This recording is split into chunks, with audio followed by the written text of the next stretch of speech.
கர்த்தருடைய பரிசுத்த நாமத்திற்கு மகிமையுண்டாவதாக. கர்த்தர் நம்முடைய சபையிலே இந்த மாதத்தில் பெரிய காரியங்களை செய்ய போகிறார். ஹல்லேலூயா. யுத்தங்களை நமக்காக ஜெயித்து கொடுக்க போகிறார். ஹல்லேலூயா. இஸ்ரவேலுடைய எல்லைகளை விரிவாக்குவதற்காக ஆண்டவர் தாவீதை தெரிந்து கொண்டார்.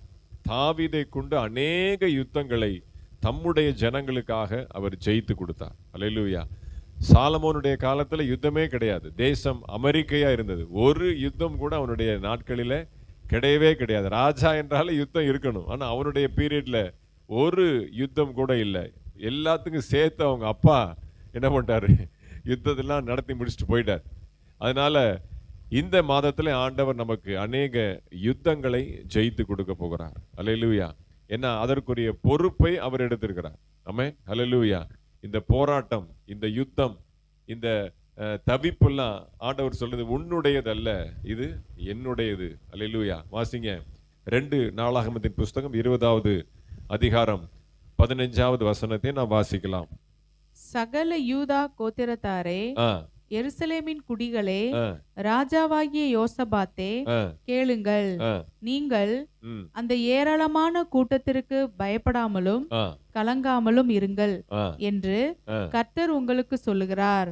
இந்த யுத்தம் உங்களுடையதல்ல, தேவனுடையது. கர்த்தர் உங்களுக்கு சொல்லுகிறார். சொல்லுங்க, கர்த்தர் எனக்கு சொல்லுகிறார். சொல்லுங்க, கர்த்தர் எனக்கு சொல்லுகிறார். இந்த யுத்தம் என்னுடையதல்ல, இது தேவனுடையது. கர்த்தர் எனக்கு சொல்லுகிறார், இந்த யுத்தம் என்னுடையதல்ல, தேவனுடையது. ஆமென். இப்ப முதல் நாள்ல நம்ம என்ன பண்றோம், வாக்குத்தத்த ஆராதனையில நம்முடைய யுத்தத்தை எல்லாம் அவருடைய கையில என்ன பண்றோம், கொடுத்துறோம். நீங்க என்ன பண்ணுங்க, சண்டை போடுங்க அப்படின்னு சொல்லி கொடுத்துறோம். அல்லேலூயா. இந்த அதிகாரத்துல இந்த வசனத்தை நாம் என்ன பண்ணியிருக்கிறோம், போன வாரத்துக்கு முந்தின வாரம் நம்ம நிறைய தியானிச்சிருக்கிறோம். இந்த யுத்தத்தை யோசபாத் எப்படி மேற்கொண்டான், அதை எப்படி சந்திச்சான், இதெல்லாம் நம்ம நிறைய பார்த்துருக்கிறோம்.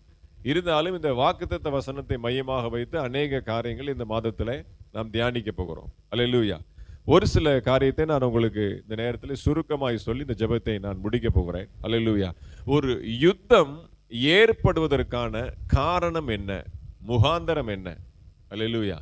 ஒரு சண்டை, ஒரு யுத்தம், ஒரு பிரச்சனை ஆரம்பிப்பதற்கான அஸ்திபாரம், வேர், அடித்தளம் என்ன சொல்ல முடியுமா யாராவது? பொறாமை, வேற எரிச்சல், வேற உங்களுக்கு இருக்கிறதெல்லாம் சொல்றீங்க. பொதுவா ஒரு யுத்தம், இப்போ ராஜாக்கள் காலத்தில் நாங்கள் டெமோக்ரஸி பீரியட்ல இருக்கிறோம். இப்பயும் நடக்குதே வாரு, குண்டத்துக்கு போடுறான், ஹெலிகாப்டர்ல இருந்து போடுறான், எல்லாம் பாருங்க. ஒரு யுத்தம் நடப்பதற்கு முகாந்திரம் என்னன்னா பகை. அல்லேலூயா. ஒருவருக்கு விரோதமான பகை. பகை எழும்புனாதான் என்ன வரும், யுத்தம் வரும். நெருப்பு இல்லாம புகையாது அப்படிம்பாங்க. அதே மாதிரி பகை இல்லாம யுத்தம் வராது. அப்போ அந்த பகை எங்க இருந்து வருது அப்படின்னு பாத்தீங்கன்னா, வாசிங்க எசேக்கியேல் நிருபம், ஏசாயா தீர்க்க தரிசன புஸ்தகம் 14வது அதிகாரம் 13வது வசனத்தை நாம் வாசிக்கலாம். ஏசாயா 14:13. நான் வானத்துக்கு ஏறுவேன். 12:13 சேர்த்து வாசிங்க. அதிகாலையின் மகனாகிய விடிவெள்ளியே, நீ வானத்திலிருந்து விழுந்தாயே, ஜாதிகளை ஈனப்படுத்தினவனே, நீ தரையிலே விழ வெட்டப்பட்டாயே. நான் வானத்துக்கு ஏறுவேன், தேவனுடைய நட்சத்திரங்களுக்கு மேலாக என் சிங்காசனத்தை உயர்த்துவேன், வடபுறங்களில் உள்ள ஆராதனை கூட்டத்தின் பர்வதத்திலே வீற்றிருப்பேன் என்றோம். பாருங்க, இங்கேதான் பகை ஸ்டார்ட் ஆகுது. நம்ம யுத்தம் அப்படின்னாலே நாம நினைக்கிறோம் நம்முடைய சொந்தக்காரங்களோட சண்டை போடுறது, ஆபீஸ்ல வர்ற பிரச்சனை, மேனேஜரோட சண்டை போடுறது, கூட வேலை பார்க்குறவங்க சண்டை போடுறது, புருஷன் மனைவிக்குள்ள சண்டை போடுறது, அல்லேலூயா, மாமியார் மருமகளுக்குள்ள யுத்தம் போடுறது, அப்படிதான் நம்ம நினைக்கிறோம். அல்லேலூயா. அன்னைக்கு ஒரு நாள் ரொம்ப ஏதோ சேட்டை பண்ணிட்டே இருந்தான். ஏதோ ஒரு காரியத்துக்கு மறந்துடுச்சு எதுக்காகன்னு. அப்போ சாத்தான் தான் அந்த மாதிரி பண்றான், சாத்தான் தான் அந்த மாதிரி கெட்ட காரியத்தை வந்து சொல்லி கொடுக்குறான் அப்படின்னு அவன் சொன்னான். அப்ப நீங்க அவனை திட்ட வேண்டியதானே, எதுக்கு என்னைய சொல்றீங்க? அது அவனை திட்ட வேண்டியதானே, எதுக்கு என்னைய சொல்றீங்க அப்படின்னா, ஏய் இது கூட தெரியலையாடா, சாத்தான் வந்து உன்னை ஏவுறான்டா.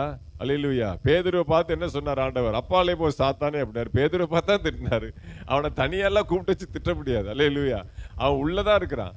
அப்போ பகை எங்க உருவாகுது அப்படின்னா, அவன் டைரக்டா மோத மாட்டான்.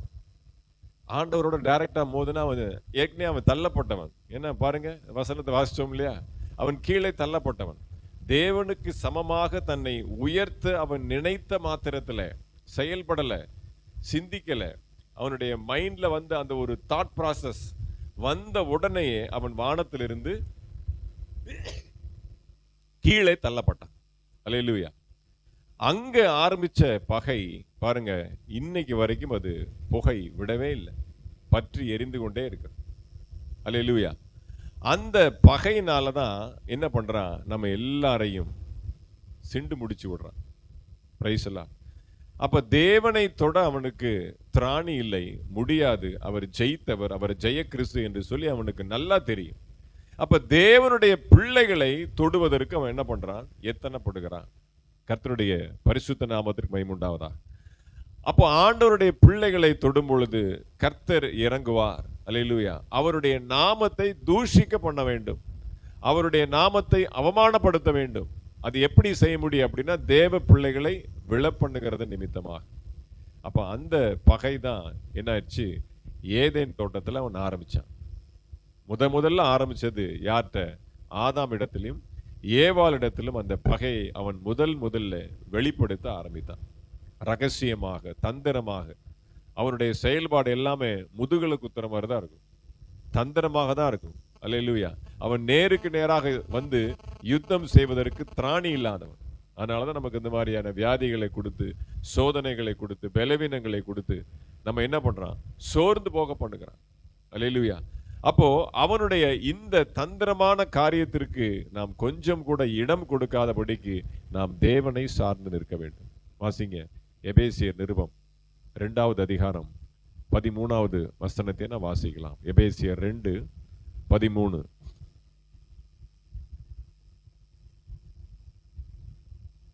முன்னே தூரமாயிருந்த நீங்கள் இப்பொழுது கிறிஸ்து இயேசுவுக்குள் கிறிஸ்துவின் இரத்தத்தினாலே சமீபமானீர்கள். கிறிஸ்துவின் இரத்தத்தினாலே சமீபமானீர்கள். வாசிங்க. எப்படியெனில் அவரே நம்முடைய சமாதான காரணராகி, அவரே நம்முடைய சமாதான காரணராகி இரு திறத்தாரையும் ஒன்றாக்கி பகையாக நின்ற பிரிவினையாகிய நடுச்சுவரை அந்த பிரிவினையாகிய நடுச்சுவரை தகர்த்து சட்ட திட்டங்களாகிய நியாயப்பிரமாணத்தை தம்முடைய மாம்சத்தினாலே ஒழித்து இரு திறத்தாரையும் தமக்குள்ளாக ஒரே புதிய மனுஷனாக சிருஷ்டித்து இப்படி சமாதானம் பண்ணி பகையை சிலுவையினாலே கொன்று. அந்த ஒரு வார்த்தை தான். அல்லேலூயா. அப்போ காலமாக நிலுவையிலே கிடந்த இந்த வழக்கை, அல்லேலூயா, ஆண்டவருக்கும் சாத்தானுக்கும் இருந்த இந்த பகையை அவர் எங்கே முடிக்கிறார் அப்படின்னா, சிலுவையிலே முடிக்கிறார். அல்லேலூயா. அந்த பகையை சிலுவையினாலே அவர் கொன்று இரு திறத்தாரையும் அவர் என்ன பண்றார், சமாதானப்படுத்துகிறார். இரு திறத்தார் அப்படின்னா என்ன, தேவனை சார்ந்தவர்கள், தேவனை சாராதவர்கள். ஆமென். பாவம் செய்கிறவர்கள், பரிசுத்தம் இல்லாமல் பாவிகளாக தேவனை விட்டு விலகி இருக்கிறவர்கள். அப்ப இந்த பரலோகத்திற்கும் பூலோகத்திற்கும் இருக்கிற அந்த உறவு பாலத்தை இந்த சாத்தான் உடைத்து போட்டான், துண்டித்து போட்டான். ஒரு பகையை ஏற்படுத்தினான். பரலோகத்திற்கும் பூமிக்கும் ஒரு பகையை ஏற்படுத்தி விட்டான்.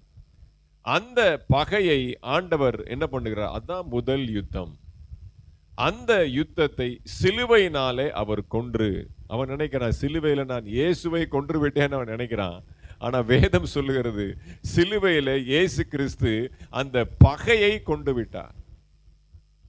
அந்த பகையை கொன்று இரு திறத்தாரையும் அவர் சமாதானப்படுத்தி ஒரு உறவு பாலத்தை, தேவனை நெருங்க, பரலோகத்தை நெருங்க யாராகிலும், இயேசு கிறிஸ்துவின் இரத்தத்தை ஏற்றுக்கொண்ட யாராகிலும் அந்த பரலோகத்துக்குள்ளே நுழைய முடியும் என்கிற ஒரு வாசலை ஆண்டவர் திறந்து விட்டார்.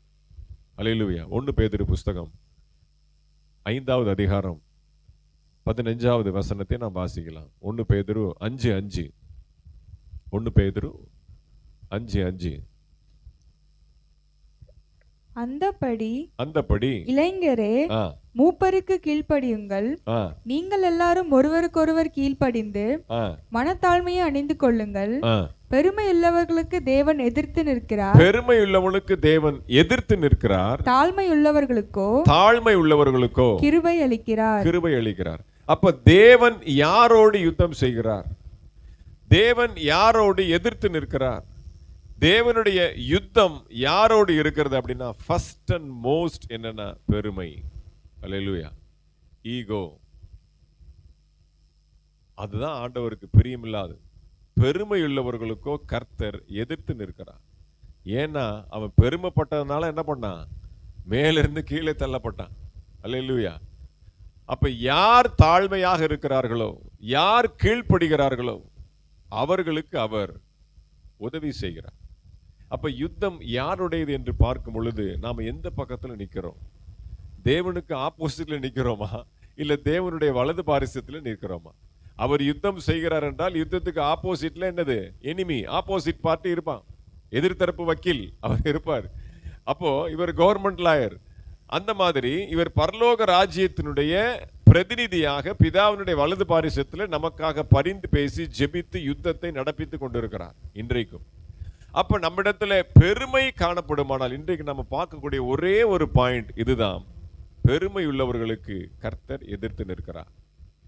ஒரு நாளும் எந்த ஒரு காரியத்தையும் நான் சாதித்து விட்டேன், நான் இதை செய்து விட்டேன், இது என்னாலே உண்டானது, இது என்னுடைய சாமர்த்தியம், இது என்னுடைய திறமை, என்னால இல்லாம இந்த காரியத்தை நீங்க செய்ய முடியாது, நாங்க இருந்தா அது கண்டிப்பா நடந்திருக்கும். ஒரு நாள் அந்த வார்த்தை வரக்கூடாது. எல்லாருக்கும் சகஜமா வரும் நான். அப்படி ஒரு வேளை உங்களுக்கு வர்ற மாதிரி இருந்துச்சுன்னா ஒரு எக்ஸ்ட்ரா ஒரு உப்பு அள்ளி போடுற மாதிரி கிருபையினாலே நான் செய்து முடிப்பேன். எப்படி? கிருபையினாலே நான் அங்க போய் அந்த காரியத்தை செஞ்சிருவேன். கிருபையினால நான் கொஞ்சம் பேசிடுவேன். கிருபையினால நான் பாடிடுவேன். அந்த நான்கு முன்னாடி ஒரு அட்ஜெக்டிவ், ஒரு அடைமொழி என்ன போடணும்? அவருடைய கிருபையினாலே. ஆமென். அல்லேலூயா. அப்ப கிருபை உள்ளவர்களுக்கு ஆண்டவர் என்ன பண்றார்? தாழ்மை உள்ளவர்களுக்கு கிருபை. அப்ப என்னாலே அல்ல. பவுல் சொல்றார்ல, இது என்னாலே அல்ல, இது அவராலே உண்டானது. பிரைஸ் எல்லாம். வாழ்கிறது நான் அல்ல, கிறிஸ்து இயேசுவே எனக்குள் வாழ்கிறார். நான் அவருக்குள்ளே இருக்கிறேன், அவருக்குள்ளே அசைகிறேன், அவருக்குள்ளே நான் பிழைத்திருக்கிறேன். அப்ப எல்லாமே அவராலே, அவர் தரப்புல நாம போடும் பொழுது யுத்தத்தை நமக்காக அவர் எளிதாக ஜெயித்து முடிக்கிறார். ஆமென். பிரைஸ் எல்லாம். அப்ப எந்த ஒரு விஷயத்திலையும் தயவு செய்து எனக்கு பெருமை இல்லைன்னு யாருமே சொல்லவே முடியாது. அல்லேலூயா. ஏதாவது ஒரு இதுல பாருங்க, அது லேசா அப்படி மேல தூக்கணும். பவுலே சொல்றார், நான் என்னை மேன்மை பாராட்டும் போது என்னை குட்டும் முள்ளாக ஆண்டவர். அங்கேயும் பாருங்க, அவனுக்கு சாத்தான் வச்சிருக்கிறாளே, குட்டும் சாத்தானுடைய முள்ளா இருக்கிறது. அவருக்கு ஒரு தீராத வியாதியை கொடுத்திருக்கிறார். அவர் யாருக்கு ஜெபம் பண்ணாலும் சுகமாயிருது. ஆனா அவருக்கு என்ன ஆகுறது இல்ல, சுகமாறுதல். என்ன வியாதின்னு பைபிள்ல தெளிவா சொல்லவே இல்லை. ஆண்டவர் சொல்றார், என் கிருபை உனக்கு போதும்.